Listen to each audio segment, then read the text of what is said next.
Hello genius, how are you well. आप सभी अच्छे होंगे। तो आज हम लेके आ गए हैं अगला लेक्चर।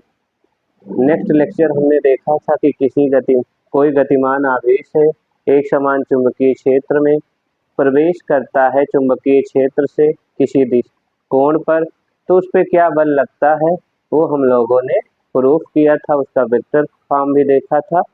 तो आज हम देखने वाले हैं उसी का एक अदर रूप है।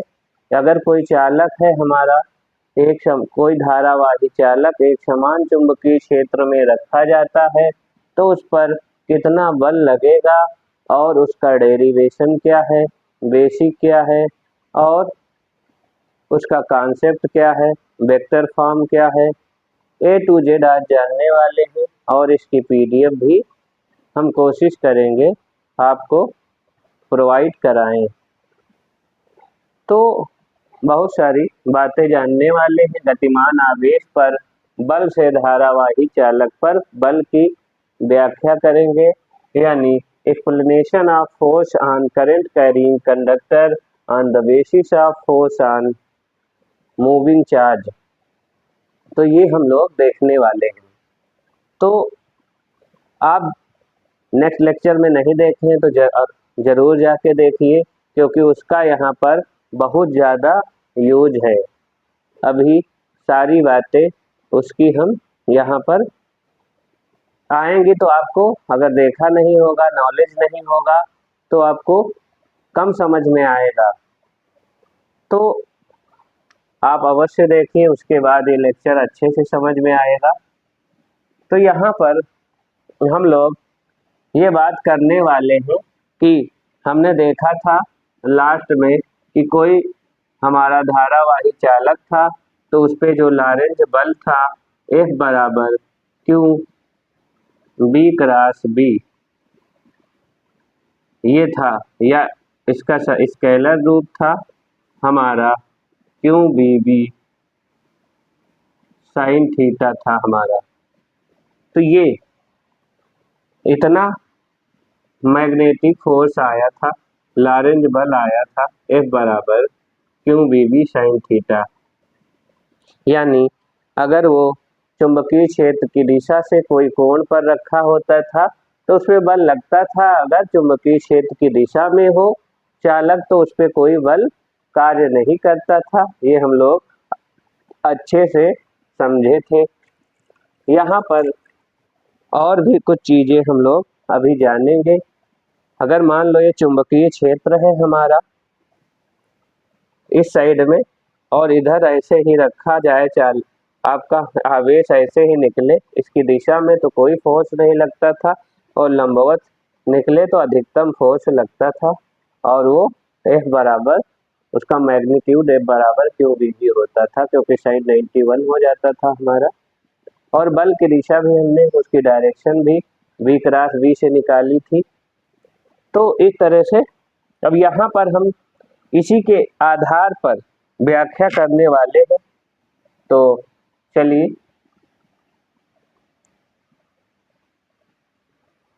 तो हम जानते हैं कि कोई भी धारावाही, कोई भी गतिमान आवेश हो तो उस पर एक बल कार्य करता है।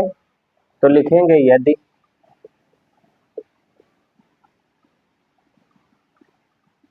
एक समान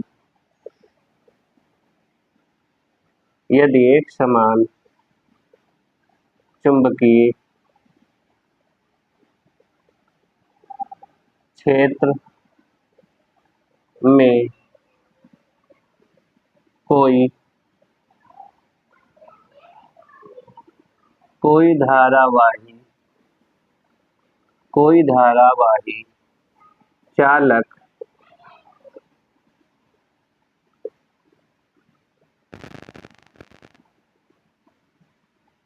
रखा जाता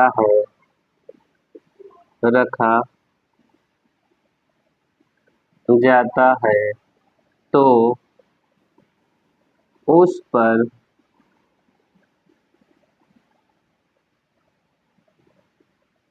एक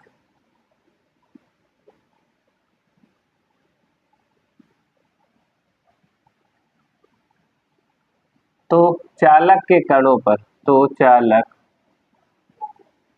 चालक के कणों, कणों मीन्स इलेक्ट्रॉनों, क्योंकि चालक में मुक्त इलेक्ट्रॉन होते हैं, इलेक्ट्रॉनों पर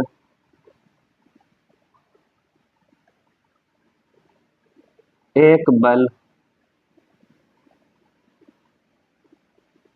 कार्य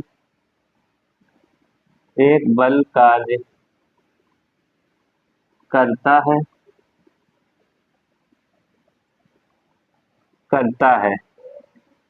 क्योंकि आप जानते हो कोई भी कंडक्टर होगा उसमें बहुत सारे फ्री इलेक्ट्रॉन्स होंगे उसमें, तो F बराबर Q V V sine theta से उसमें फोर्स लगेगा, क्योंकि इलेक्ट्रॉन भी तो गति करते हैं धारा जब बहती है चालक में, तो उसके कारण उस पर एक बल, तो प्रत्येक इलेक्ट्रॉन पर बल कार्य करेगा। मान लो इसमें बहुत सारे एक कंडक्टर है हमारे पास और इसमें बहुत सारे इलेक्ट्रॉन ऐसे गति कर रहे हैं ऐसे, तो हर एक इलेक्ट्रॉन पर क्यू बी बी फोर्स कार्य करेगा, अगर लंबवत तो क्यू बी बी फोर्स कार्य करेगा, तो हर एक इलेक्ट्रॉन का अगर परिणामी निकाले हम तो वो परिणामी एफ नेट होगा, वही चालक पर लगने वाला बल कहलाएगा। क्योंकि ये इलेक्ट्रॉन भी तो एक आवेश ही होता है, छोटा सा आवेश होता है, लेकिन इन सब पर लॉरेंज बल कार्य करेगा। उन सब का परिणामी अगर लेंगे तो उस परिणामी को हम लोग चालक पर लगने वाला बल कहते हैं। तो समझ में आ गया होगा। यहाँ पर बल कार्य करता है जिसे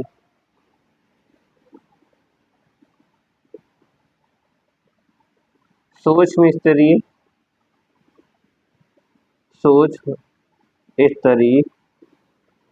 बल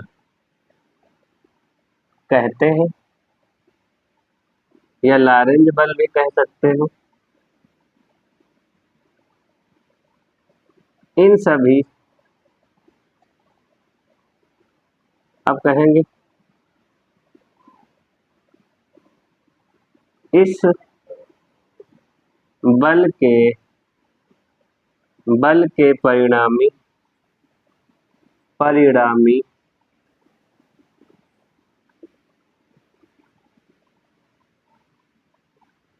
यानी लॉरेंज बल जो सूक्ष्म स्तरीय बल था उनका हर एक इलेक्ट्रॉन का जो परिणामी होगा, इस बल के परिणामी बल को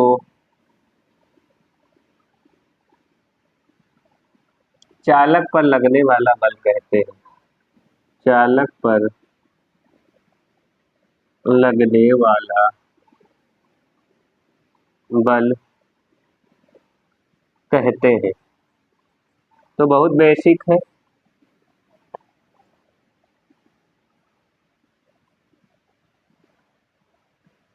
तो ये आप नोट कर सकते हैं। यानी जब अगर हम कोई चालक को एक समान चुंबकीय क्षेत्र में रखेंगे तो उस चालक में हम जानते हैं धारावाही चालक है। यदि एक समान चुंबकीय क्षेत्र में कोई धारावाही चालक रखेंगे, धारावाही मतलब इसमें धारा प्रवाहित है यानी इलेक्ट्रॉन मूव कर रहे हैं, तो प्रत्येक इलेक्ट्रॉन पर F Q V V sine theta के हिसाब से फोर्स लगेगा। उनका जो परिणामी हम लोग लेंगे वो परिणामी के कारण इस पे कुल फोर्स लगेगा, ये चालक पर कुल फोर्स लगेगा, क्योंकि इसमें बहुत सारे इलेक्ट्रॉन होते हैं। तो ये बेसिक है, इसकी परिभाषा है, तो ये आप नोट करिए। आगे हम बढ़ते हैं, कुछ बेसिक जानेंगे। तो चलिए अब यहाँ पर हम लोग आगे समझने वाले हैं। मान लो हमारे पास कोई चालक तार है, माना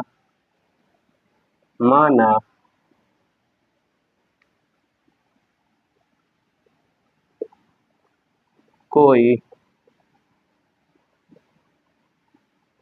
चालक, कोई धारावाही चालक, क्योंकि धारावाही नहीं कहेंगे तो धारावाही चालक जिसकी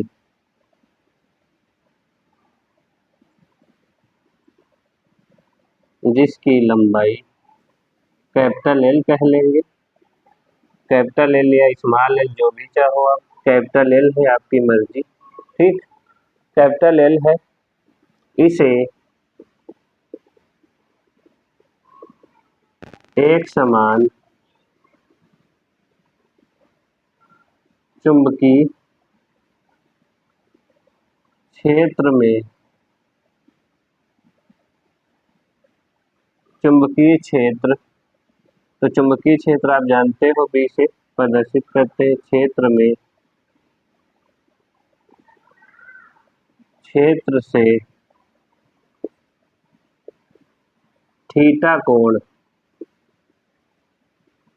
पर रखा गया है। जैसे आपने ये देखा, ये देखो ये चुंबकीय क्षेत्र है हमारा ऐसे, और ये चालक तार है, इसमें नीचे से ऊपर धारा बह रही है इस तरह से। तो अब ये चालक तार है हमारा, तो चालक तार में आप जानते ही हो, इधर बना देते हैं समझाने के लिए। चालक तार है, इसका ये क्रॉस सेक्शन एरिया होता है जिसे कैपिटल ए कहते हैं, अनुप्रस्थ काट का क्षेत्रफल। अब इसमें हमारे धारा मान लो जा रही है, ऐसे प्रवाहित हो रही है, तो इलेक्ट्रॉन क्या कर रहे होंगे, मूव कर रहे होंगे, इसमें इलेक्ट्रॉन मूव कर रहे होंगे बहुत सारे, इस तरह से धारा के विपरीत दिशा में इलेक्ट्रॉन चलते हैं, तो इस तरह से मूव कर रहे होंगे। अगर इसकी लंबाई हमने कैपिटल एल मानी है और इसका एरिया हमने, और इलेक्ट्रॉन मूव किस स्पीड से चल रहे होंगे, इलेक्ट्रॉन मूव किस चाल से करेंगे, आप सभी पढ़ चुके हैं।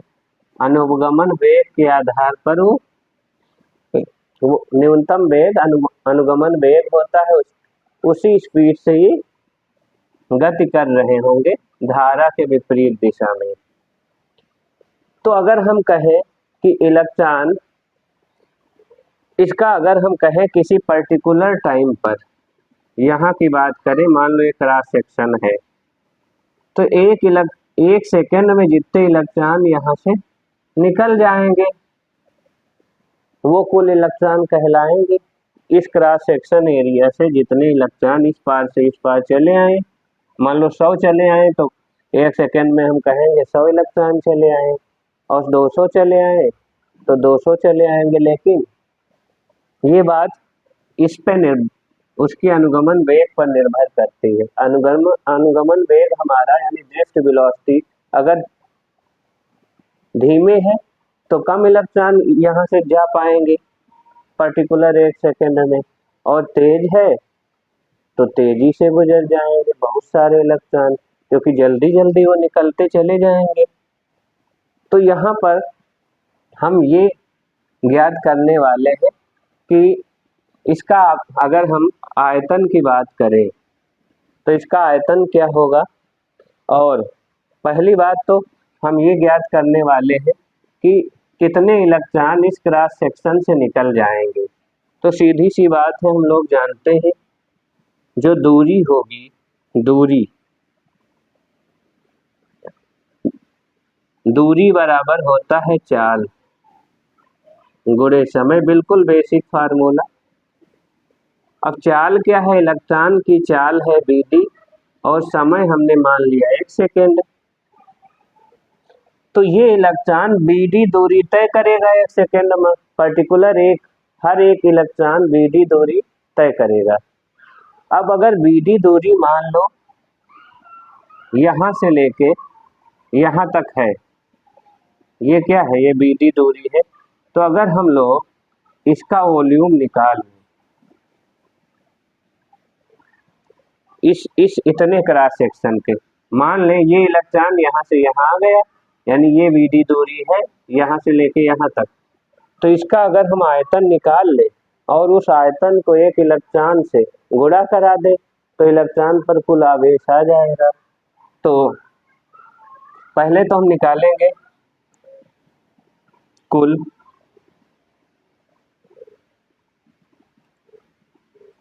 इलेक्ट्रॉनों कुल इलेक्ट्रॉनों की संख्या बराबर हमारी हो जाएगी बी डी गुणे ए, क्योंकि ए क्रॉस सेक्शन एरिया है, बी डी दूरी, क्षेत्रफल गुणे दूरी क्या होती है, आयतन होती है। तो आयतन हमारा आ गया। चूंकि यूनिट आयतन में हम जानते हैं एन इलेक्ट्रॉन होते हैं, तो स्मॉल एन से भी गुणा कराना पड़ेगा। अब ये कुल इलेक्ट्रॉनों की संख्या आ गई है हमारे पास। अब जब कुल इलेक्ट्रॉनों की संख्या आ गई तो हमारा कुल आवेश बहुत आसान है। कुल आवेश क्यों बराबर हो जाएगा, एक इलेक्ट्रॉन के आवेश से हम लोग गुणा करा दें ANE, तो ये कुल आवेश हो गया। क्योंकि हम जानते हैं कि एक इलेक्ट्रॉन एक सेकंड में जो आवेश की यानी आवेश के प्रवाह की दर को ही हम वैद्युत धारा कहते हैं। तो एक सेकंड में जो धारा जो आवेश गुजरेगा उसी को हम धारा कहेंगे। अतः लिख लेंगे, अतः एक सेकंड में प्रवाहित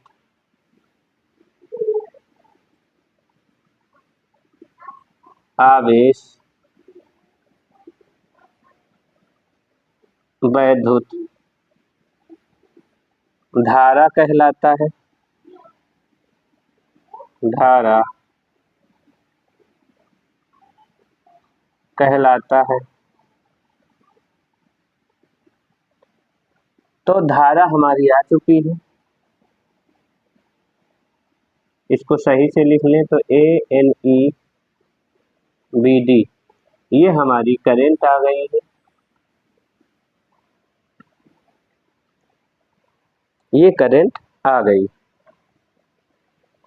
अब हम चाहते हैं कि इसमें जो इलेक्ट्रॉन है, एक इलेक्ट्रॉन पर लगने वाला लॉरेंज बल निकाल ले। तो ये ध्यान से आप समझ लीजिए, बहुत बेसिक है बिल्कुल। अगर क्लियर है तो बहुत हलवा है, ये डेरिवेशन इसमें कुछ नहीं है। तो यहाँ पर अब हम निकालेंगे एक इलेक्ट्रॉन पर लगने वाला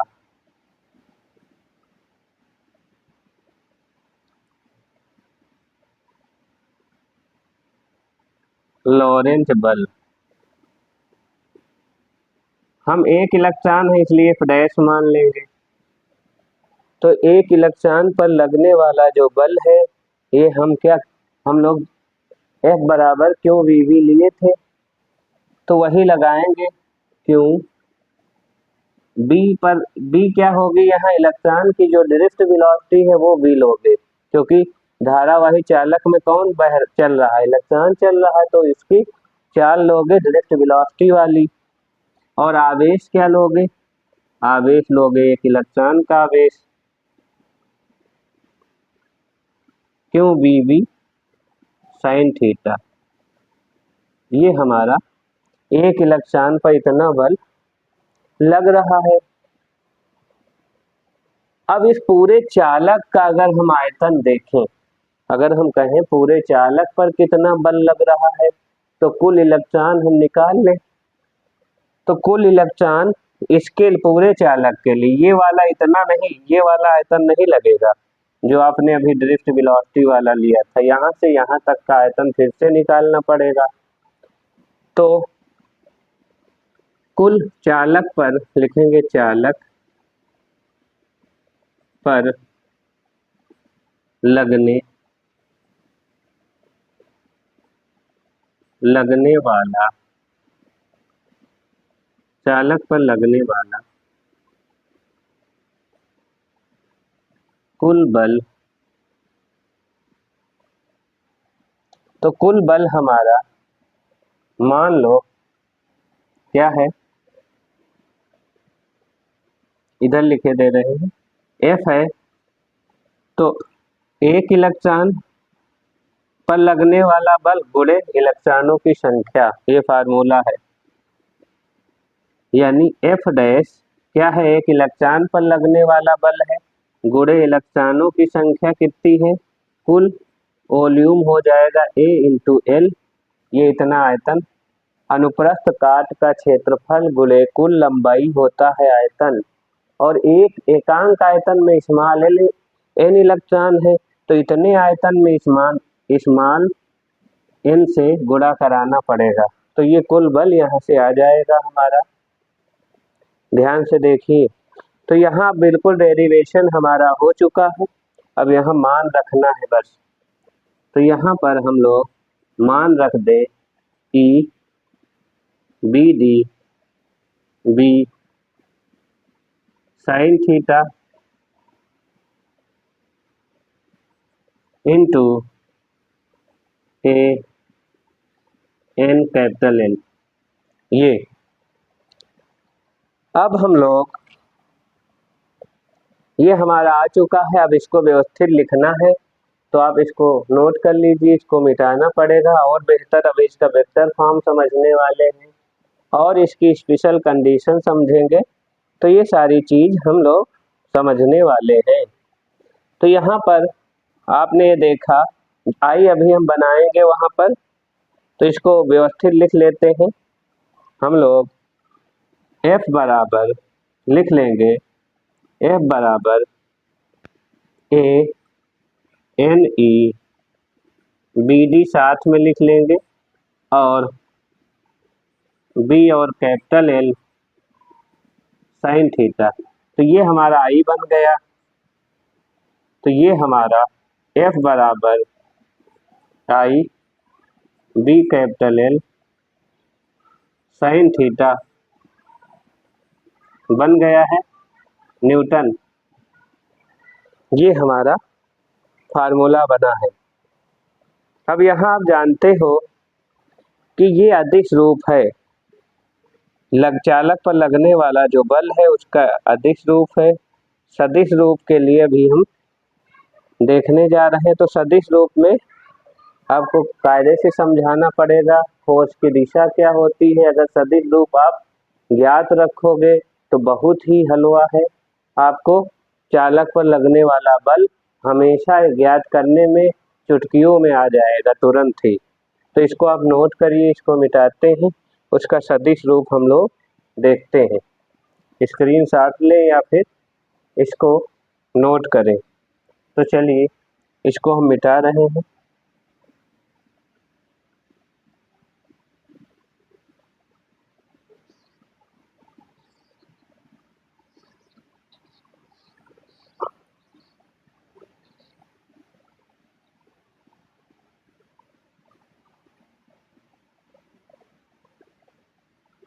तो हमारा जो फार्मूला है वो बिल्कुल डेराइव हो गया है अदिश रूप। हमने क्या देखा, हमारा जो फार्मूला आया, चालक पर लगने वाला कुल बल I B L sine theta आया है, ये हमारा अदिश रूप है। इसका सदिश रूप मात्रक न्यूटन होता है। सदिश रूप को जरा समझिए इसका, तो इसका ये अदिश रूप है हमारा, इधर लिख लें।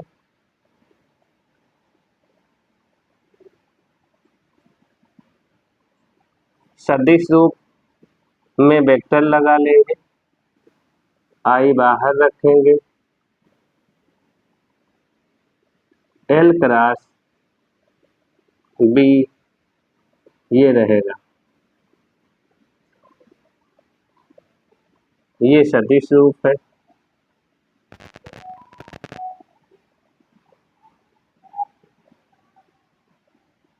तो ये हमारा वेक्टर फॉर्म है, और ये वेक्टर फॉर्म आप याद रखिएगा, L क्रॉस B होता है, B क्रॉस L नहीं होता।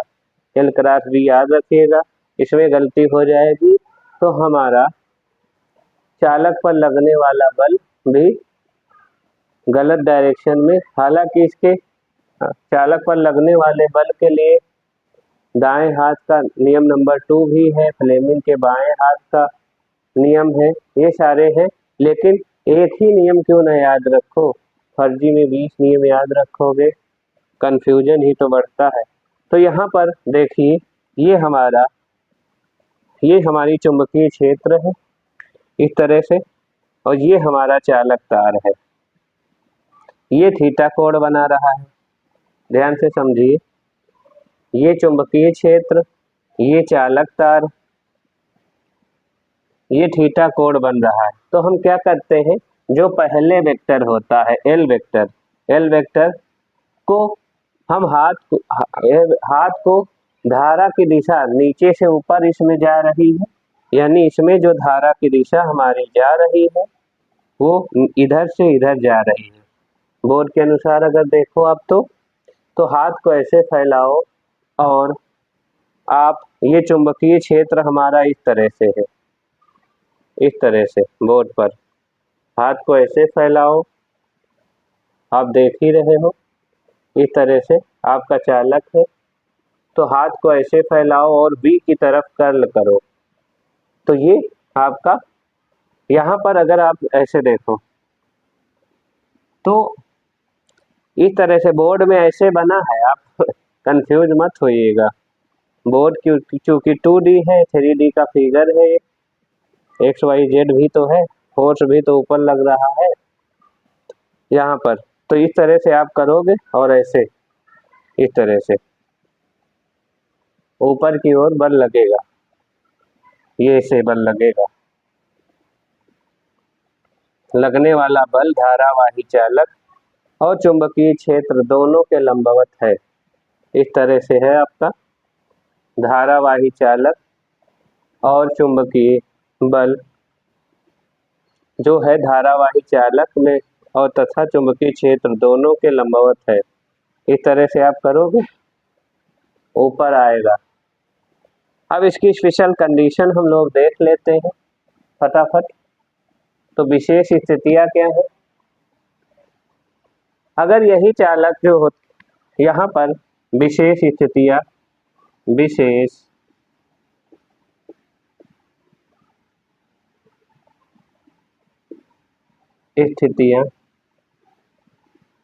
स्पेशल कंडीशन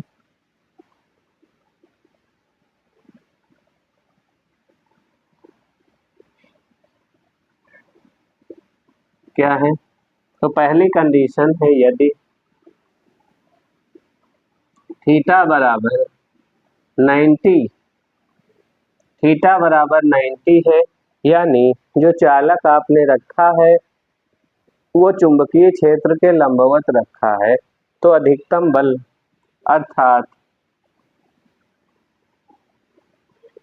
अर्थात चालक, धारावाही चालक, लिखना धारावाही चालक चुंबकीय क्षेत्र के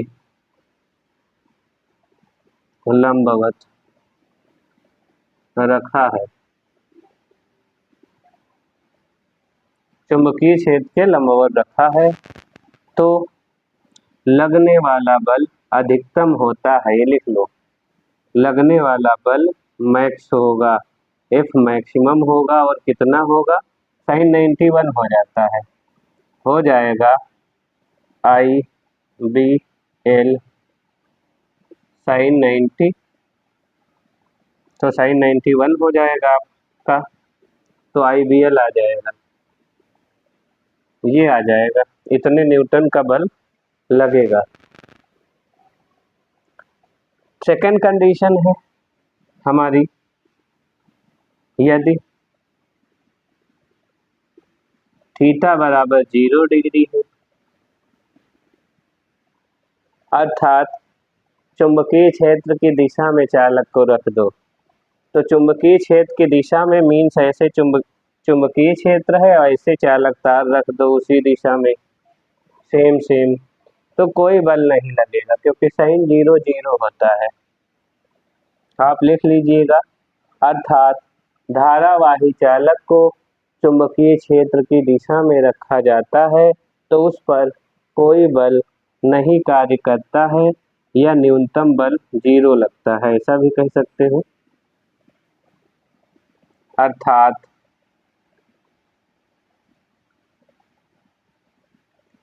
चुंबकीय क्षेत्र की दिशा में रखा जाता है तो कोई बल नहीं कार्य करता। कहाँ पर? चालक पर। नहीं, कुछ लोग सोच लें हमारे ऊपर। तो ये आपका फार्मूला था, ये इसका डेरिवेशन इम्पॉर्टेंट है हमारे लिए, इसके न्यूमेरिकल भी इम्पॉर्टेंट है।